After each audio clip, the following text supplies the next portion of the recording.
Japan's buildings survive by moving. Its swords were made both hard and flexible. Its homes could change shape in minutes. And one ancient shrine has survived for centuries by being rebuilt again and again. So why did ideas created centuries ago outlast the technologies that were supposed to replace them? To answer that, you have to understand something about Japan. For centuries, its greatest engineers weren't trying to build the strongest buildings. They were trying to build the smartest ones. In Japan, the ground could not be trusted to remain still. An earthquake could turn the weight and rigidity of a building against itself. So instead of trying to overpower that movement, Japanese carpenters learned to work with it. They built frames from timber, lighter and more flexible than stone. Beams and columns were shaped to interlock, creating joints that could shift slightly under pressure instead of immediately snapping. And in Japan's 5-story pagodas, each level could move differently from the one beneath it. During an earthquake, the structure could sway, joints could slide, and friction could absorb part of the movement. This didn't make every wooden building earthquake-proof. Many were still destroyed by powerful earthquakes, fires, and decay. But some temples and pagodas survived centuries of shaking because they were allowed to move. The principle was simple. If the ground refused to stay still, the building couldn't pretend that it would. That same idea continued inside the home. A fixed wall gives a room one permanent shape. Traditional Japanese homes used sliding shoji and fusuma panels instead. Close them, and one space became several private rooms. Open them, and those rooms became one large space. Remove the panels entirely, and even the boundary could disappear. The furniture moved too. A low table could turn the room into a place to eat. Remove it and bring out futons, and the same room became a bedroom. Screens, shutters, and verandas allowed the house to respond to changing light, air, and weather.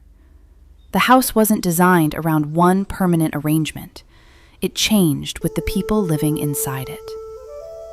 Instead of building more rooms, Japan made each room capable of doing more. But perhaps the clearest example of this thinking was forged from steel. A sword needs a hard edge to remain sharp, but make the entire blade extremely hard, and it can become brittle. Make it softer, and it may survive an impact, but lose its edge.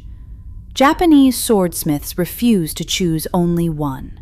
In many blades, harder steel formed the outer structure around a softer, more flexible core. Then came one of the most difficult stages, the quench.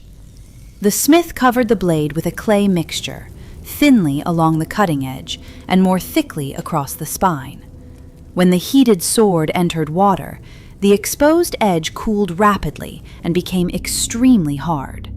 The insulated spine cooled more slowly, remaining softer and better able to absorb stress. The curved line visible along a Japanese blade, the hamon, is not painted decoration.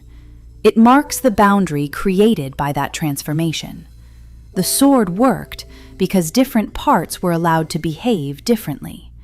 Its strength didn't come from eliminating compromise. It came from putting each property exactly where it was needed.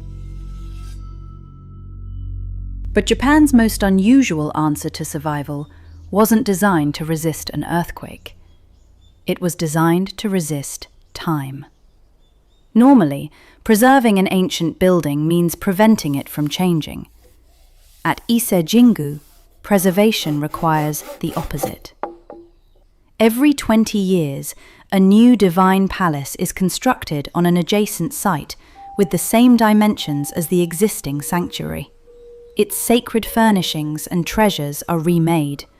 Then, the divine symbol is transferred into the new structure. This ritual cycle began in the year 690, and has now been performed more than 60 times. The individual building is allowed to disappear, but before it does, another generation must learn how to recreate it.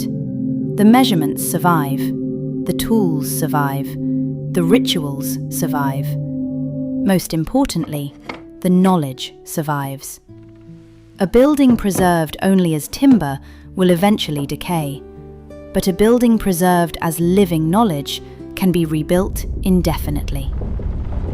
Now the pattern becomes clear. The building survives by moving. The home survives by changing. The sword succeeds by combining opposing properties. And the shrine survives by refusing to remain the same physical object. None of these ideas defeated change. They made change part of the design. Japan's old technologies didn't survive because they resisted change. They survived because they were designed to change.